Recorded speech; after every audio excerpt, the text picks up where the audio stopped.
بسم اللہ الرحمن الرحیم۔ السلام علیکم ورحمۃ اللہ وبرکاتہ۔ محرم میں 5 کام نہ کرنا ورنہ اللہ کا عذاب نازل ہوگا۔ محترم ناظرین، اللہ پاک نے جو کچھ اپنے ہاتھوں سے پیدا فرمایا اور جن چیزوں کو کن فیکون کہہ کر پیدا فرمایا، ہر چیز میں کوئی نہ کوئی حکمت ضرور ہے۔ اسلامی مہینوں کی ابتدا محرم کے مہینے سے ہوتی ہے، جسے ماہ محرم الحرام بھی کہا جاتا ہے۔ اس مہینے کی 10ویں تاریخ کو یوم عاشورہ کہتے ہیں۔ اسلامی سال کا پہلا مہینہ محرم الحرام بہت ہی عظمت اور برکت والا مہینہ ہے۔ اس مہینے میں جن کاموں کی اللہ تعالیٰ نے آپ کو اجازت دی ہے، ایسے کام کرنے کا آپ کو ثواب ملتا ہے۔ لیکن 5 ایسے کام آپ کو بتانے جا رہے ہیں جن کو کرنے سے اللہ کا غصہ بھڑک سکتا ہے، اللہ پاک ناراض ہو سکتا ہے اور پھر سخت عذاب بھی آ سکتا ہے، یعنی جہنم کا درد بھرا عذاب اس شخص کو مل سکتا ہے۔ تو ایسے کون سے کام ہیں جن سے ہم کو محرم الحرام میں بچنا چاہیے؟ محرم الحرام کا مہینہ اس درجہ قابل احترام ہے کہ اللہ عز و جل نے قرآن کریم میں اس مہینے کی عظمت اور حرمت کا اعلان کیا ہے۔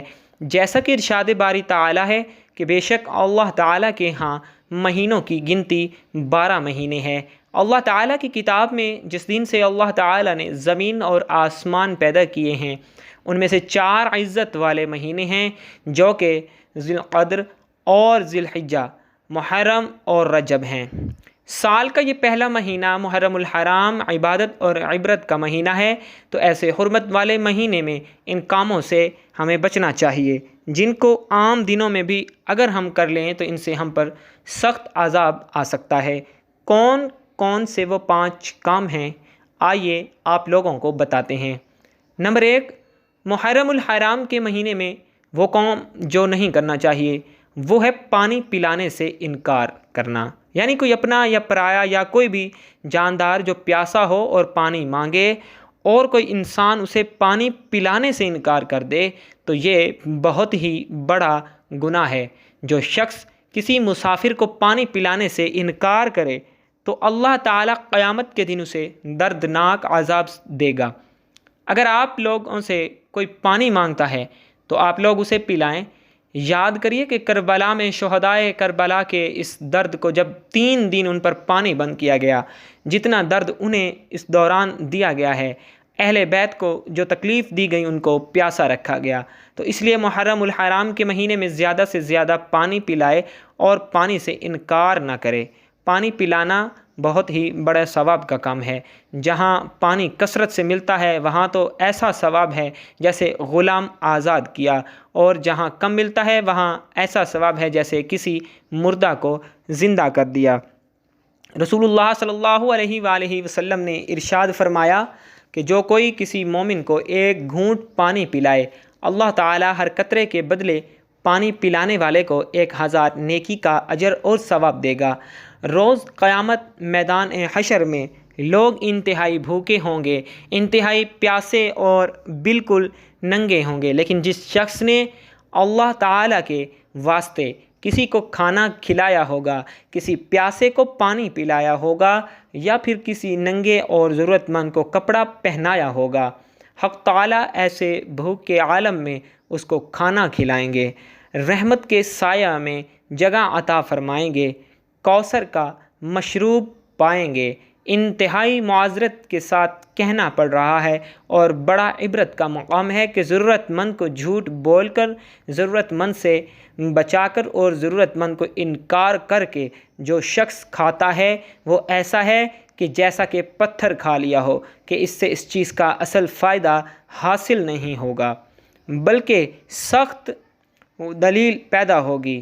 حضرت سعد بن عبادہ رضی اللہ تعالیٰ عنہ فرماتے ہیں کہ میں نے رسول اللہ صلی اللہ علیہ وآلہ وسلم سے کہا کہ میری ماں کا انتقال ہو گیا ہے، کیا میں ان کی طرف سے صدقہ کر سکتا ہوں؟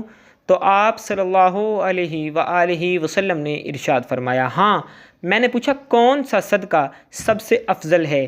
آپ صلی اللہ علیہ وآلہ وسلم نے ارشاد فرمایا، پیاسوں کو پانی پلانا۔ نمبر 2، کسی پر ظلم کرنا۔ ظلم کرنے سے ڈرو، بے شک دنیا میں ظلم کرنا قیامت کے دن اندھیرے کو بڑھاتا ہے۔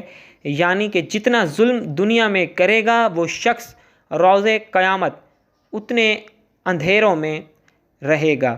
جب لوگوں کو حساب و میزان کے بعد پل صراط سے گزارا جائے گا تو ظالم لوگوں کے لیے وہاں اندھیرا ہی اندھیرا ہوگا۔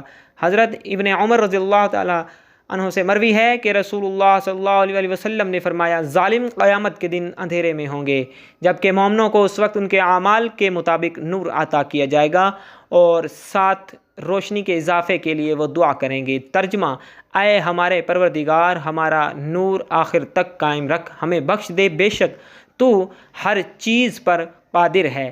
دوسروں کی عزتوں سے کھیلنے والے کا انجام دنیا میں بھی برا ہوتا ہے اور آخرت میں بھی دردناک ہوتا ہے۔ محرم الحرام کے اس بابرکت مہینے میں، جو کہ حرمت والا مہینہ ہے، عزت والا مہینہ ہے، اس میں تو ویسے ہی جہاد کے لیے بھی منع ہو جاتا، قتل کے لیے بھی منع ہو جاتا کہ یہ مہینہ ایسا ہے کہ جس میں لڑائی نہیں کی جاتی۔ اور یہی نہیں بلکہ کہا جاتا ہے کہ جو ایمان والے مردوں اور عورتوں کو بغیر کچھ کیے ستاتے ہیں تو انہوں نے بہتان اور کھلے گناہ کا بوجھ اٹھا لیا ہے۔ تو سوچئے ایسے کام کہ جس سے کسی کا دل ٹوٹے، کسی کی طرف ہم بہتان لگائیں، کسی پر تہمت لگائیں، طعنہ زنی کریں، کسی کی طرف کیچڑ اچھالیں، تو یہ بھی سب ظلم میں آتا ہے۔ یہی نہیں کہ آپ لوگ کسی کو ہاتھ سے ماریں، بلکہ آپ لوگ اگر زبان سے کسی کو تکلیف دیتے ہیں، یہ بھی سراسر ظلم ہے۔ اور آپ لوگ اپنے پڑوسیوں کا خیال رکھیں، ان کو بھی تکلیف نہ دیں، آس پاس کے لوگوں کا آپ نے بہت ہی دھیان رکھنا ہے۔ حرمت والے مہینوں کی یہ خاص بات ہوتی ہے کہ ان مہینوں میں اگر آپ ایک نیکی کرتے ہیں تو اس کا ثواب آپ لوگوں کو کئی گنا زیادہ ملتا ہے، لیکن اگر آپ گناہ کرتے ہیں تو اس کی بھی آپ سے پوچھ گچھ ہوگی۔ اس لیے آپ کو کسی پر ظلم نہیں کرنا، ناحق کسی کو تکلیف نہیں دینی، ایذا نہیں پہنچانی، کسی پر طعنہ زنی نہیں کرنی، بلکہ اپنے حسن و اخلاق سے سب کے دل کو جیتنا ہے، کیونکہ حدیث مبارکہ میں ہے کہ تم لوگوں کو اپنے شر سے محفوظ رکھو، یہ ایک صدقہ ہے، اور تم اپنے نفس پر صدقہ کرتے رہو، یعنی سوچے کسی کو آسانی دینا، کسی کو اپنے شر سے، اپنی زبان کے شر سے، تکلیف سے بچانا بھی ایک صدقہ ہے۔ رسول اللہ صلی اللہ علیہ وآلہ وسلم سے جب صحابہ کرام رضوان اللہ تعالی مجمعین نے سوال کیا تو آپ صلی اللہ علیہ وسلم نے فرمایا، کیا تم جانتے ہو کہ مسلمان کون ہے؟ مسلمان وہ ہے جس کی زبان اور ہاتھ سے دوسرے مسلمان محفوظ رہیں۔ تم جانتے ہو مومن کون ہے؟ مومن وہ ہے جس سے ایمان والے اپنی جانیں اور اپنے مال محفوظ سمجھیں۔ تو محرم الحرام کے اس بابرکت مہینے میں کوشش کریں کہ نیکیوں کے کام زیادہ کیا کریں اور ایسے کاموں سے بچیں کہ جن سے آپ لوگوں کی پکڑ ہو سکتی ہے، عذاب میں آپ لوگ مبتلا ہو سکتے ہیں۔ اس لیے ایسے کام باقی دنوں میں بھی نہ کریں، لیکن اس مہینے میں خاص طور پر ایسے کاموں سے آپ لوگ بچیں، ورنہ وہ انسان ذلیل اور رسوا ہوگا جو شخص ان کاموں کو فخر سے کرے گا۔ اللہ تعالی ہمیں توفیق دے کہ ہم محرم الحرام کے عظیم الشان مہینے میں زیادہ سے زیادہ نیکیاں کمائیں، اللہ تعالی کی رضا کو حاصل کریں اور دوسروں کے دلوں کو جیتیں، کسی کا دل توڑے نہیں۔ نمبر 3، آپ ہم سب جانتے ہیں کہ غرور اللہ تعالیٰ کو ناپسند ہے، اور رسول اللہ صلی اللہ علیہ وآلہ وسلم نے فرمایا، متکبر گھمنڈ کرنے والے لوگوں کو قیامت کے دن میدان حشر میں چھوٹی چھوٹی چیونٹیوں کی مانند، یعنی کہ چیونٹیوں کی شکل میں لوگوں کی صورتوں میں لایا جائے گا۔ انہیں ہر جگہ ذلت ڈھانپے رہے گی، پھر وہ جہنم کے ایک ایسے قید خانے کی طرف لے کر جائیں گے کہ جس کا نام بونس سے، اور اس میں انہیں بھڑکتی ہوئی آگ ابالے گی۔ تو اس مہینے میں، جو کہ بہت ہی پاکیزہ مہینہ ہے، عزت و حرمت والا اور بہت ہی بابرکت مہینہ ہے، جس میں اچھے کام کرنے چاہیے اور ہمیں گناہ کبیرہ یعنی کہ غرور سے، تکبر سے بچنا چاہیے۔ نمبر 4، جھوٹ بولنا اللہ تعالیٰ کو سخت ناپسند ہے، اور جھوٹے شخص پر اللہ اور اس کے رسول صلی اللہ علیہ وآلہ وسلم کی لعنت ہوتی ہے۔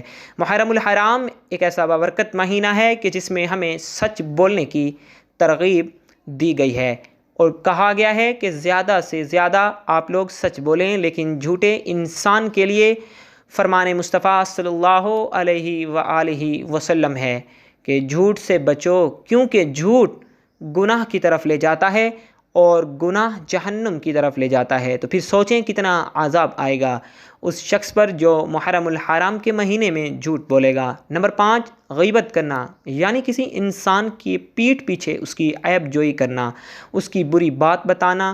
محرم الحرام کے حرمت والے مہینے میں کسی کی غیبت کرنا، کسی کو برا بھلا کہنا جب کہ وہ وہاں موجود بھی نہیں ہے، یہ تو اور ہی زیادہ شرمناک بات ہے۔ فرمان الہی ہے قرآن مجید کی سورہ حجرات میں، کوئی کسی کی غیبت نہ کرے۔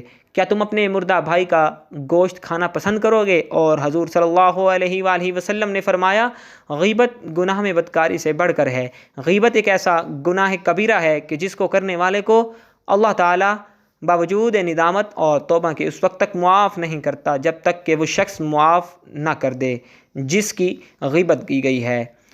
کمنٹ باکس میں آپ سب دوستوں سے گزارش ہے کہ اللہ تعالیٰ کے 99 ناموں میں سے ایک نام ضرور لکھیے گا، اور اللہ کے محبوب صلی اللہ علیہ وآلہ وسلم کے بھی 99 ناموں میں سے ایک نام کو ضرور ٹائپ کیجیے گا۔ والسلام۔